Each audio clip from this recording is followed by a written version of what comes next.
قومی سلامتی کمیٹی نے 3 اہم شخصیات کی پالیسیوں کو مسترد کر دیا۔ اس چھوٹے سے اعلامیے میں اگلے 6 ماہ کا پاکستان واضح نظر آ رہا ہے۔ حامد میر نے اہم اجلاس میں کیے گئے بڑے فیصلوں کا راز کھول دیا۔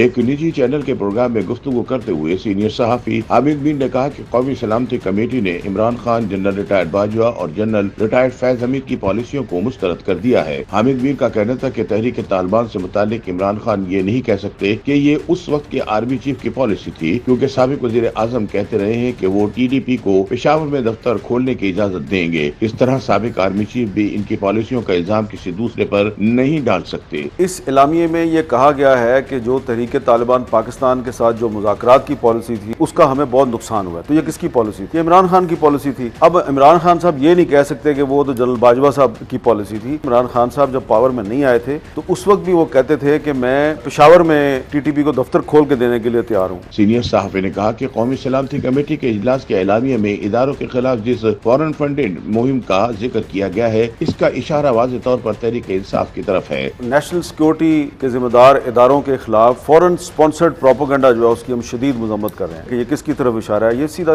PTI کی طرف اشارہ ہے۔ حامد میر کا کہنا تھا کہ اس اعلامیے کو بہت سوچ سمجھ کر جاری کیا گیا ہے کہ اگر کوئی اس اعلامیے کے ایک ایک لفظ کو غور سے پڑھے تو اسے سمجھ آ جائے گا کہ اگلے 6 ماہ کے دوران پاکستان میں کیا ہونے جا رہا ہے۔